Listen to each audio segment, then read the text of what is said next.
नमस्कार दोस्तों। पहली गलती। एक बहुत ही खुशहाल गांव स्वप्नपुर था। वहां सभी लोग मिलजुल कर रहते थे। किसी के घर में किसी भी चीज़ की कमी ना थी। सभी में प्यार था, किसी भी तरह का कलेश न था। पास के गांव में एक चोर और उसका मित्र रहता था। चोर चोरियां करता था, परंतु उसका मित्र बहुत ही ईमानदार था। वह जानता था कि उसका मित्र चोर है, पर बेरोजगार होने के कारण वह स्वयं उस पर निर्भर था। इसी वजह से वह किसी के सामने यह राज जाहिर नहीं करता था। उसका जीवन आनंदपूर्वक बीत रहा था। वहीं चोर एक ईमानदार मित्र के साथ होने के कारण कभी संदेह का पात्र नहीं बना। इसी का लाभ मिलने से वह चोर अपने मित्र को कभी भी बोझ नहीं समझता था। एक दिन उस चोर को स्वयं स्वप्नपुर गांव के बारे में पता चला, तो वह उस गांव में चोरी करने की योजना बनाने लगा। रात को वह उस गांव में गया और चोरी करके वापस आ गया। चोरी में उसे इतना सामान मिला जितना उसने आज तक देखा भी नहीं था, पर अभी भी उसे लग रहा था कि वह और सामान ला सकता था। इस बारे में उसने अपने मित्र से बात की, और पर उसने किसी भी प्रकार की सहायता से साफ इनकार कर दिया। उधर गांव में पहली बार चोरी की घटना होने के कारण यह खबर आग की तरह फैल गई, पर प्यार और सदाचार की भावना होने के कारण सब लोगों ने उस परिवार की सहायता की और उन्हें दिलासा दी। इस घटना के बाद सब चौकन्ने हो गए थे, क्योंकि उन्हें इस बात का पता था कि चोरी किसी बाहर के व्यक्ति ने ही की थी। अगली रात फिर चोर चोरी की योजना बनाकर उस गांव में गया और खूब सामान चोरी कर लाया। लेकिन पिछली बार की तरह अब भी उसके मन में यही कसक थी कि वह और सामान ला सकता था, परंतु अपनी क्षमता के अनुसार ही ला सका। जैसे तैसे वह अपने घर पहुंचा। उसका मित्र देख के हैरान था कि 2 दिनों से घर में बहुमूल्य सामान काफ़ी मात्रा में आ रहा था। यह देखकर उसका मन बेईमान होने लगा, पर मन दबाकर उसने कुछ कहा नहीं। और स्वप्नपुर में दोबारा चोरी की घटना हो जाने के से गांव वाले इस बात पर शर्मिंदगी महसूस कर रहे थे कि वे अपने गांव की सुरक्षा भी नहीं कर सकते। तब उन्होंने गोपनीय ढंग से चोर को पकड़ने की योजना बनाई। अगले दिन चोर ने अपने मित्र पर साथ चलने का दबाव डाला और चोरी में मिलने वाली चीज़ों के बंटवारे की बात की, तो उसका ईमान डोल गया और उसने साथ चलने का प्रस्ताव शहर से ही स्वीकार कर लिया। जैसे ही संध्या हुई, दोनों घर से निकले। उस चोर ने अपने मित्र को चोरी के कुछ गुण बताए ताकि वह कोई गलती ना कर सके। जब दोनों स्वप्नपुर पहुंचे तो गांव वालों ने छिपकर उन पर नजर रखना आरंभ कर दिया।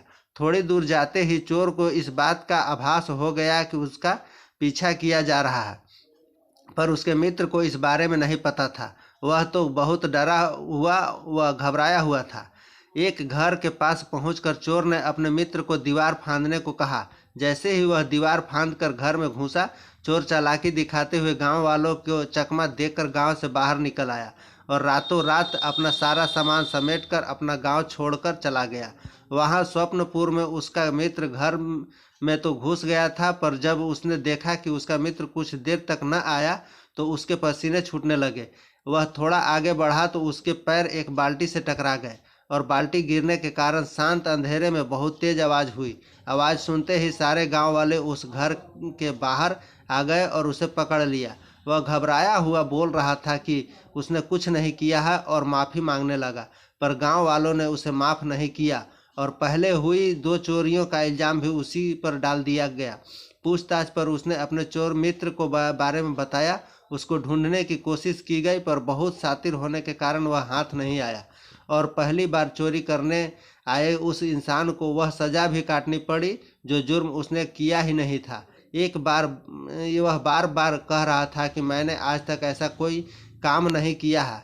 आज पहली बार मैंने ऐसा करने की कोशिश की, कृपया मुझे माफ़ कर दीजिए। पर किसी ने उसकी बात नहीं सुनी और उसने उपायुक्त सज़ा दी गई। यह प्रवृत्ति हम लोगों में भी होती है कि हम जानते तो हैं कि किनारे हमारे आसपास कौन कौन गलत काम करता है, फिर भी हम उसका विरोध नहीं करते और ना ही उसकी जानकारी किसी को देते हैं, जो भविष्य में हमारे लिए खतरनाक साबित होता है। जब हमें उस व्यक्ति से कोई परेशानी होती है तब ही हम उसका विरोध करते हैं।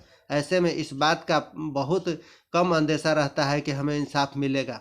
कई बार तो इसका नतीजा यह होता है कि हमारा मन भी ऐसे गलत कार्यों की तरफ आकर्षित होने लगता है और हम लालचवश वह काम करने का प्रयास करते हैं और पकड़े जाने पर क्षमा याचना करते हैं। पर गलत कार्य हमेशा गलत ही होता है और सबसे बड़ा गलती पहली गलती होती है। पहली गलती के बाद ही इंसान गलतियां करने का आदी बनता है।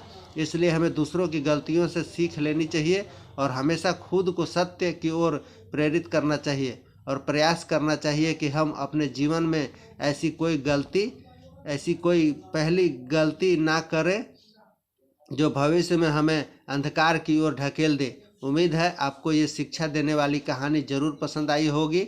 अपने इस कहानी से क्या सीखा हमें बताएं। अगर कहानी अच्छा लगा तो इसे दूसरों तक भी शेयर करें। धन्यवाद।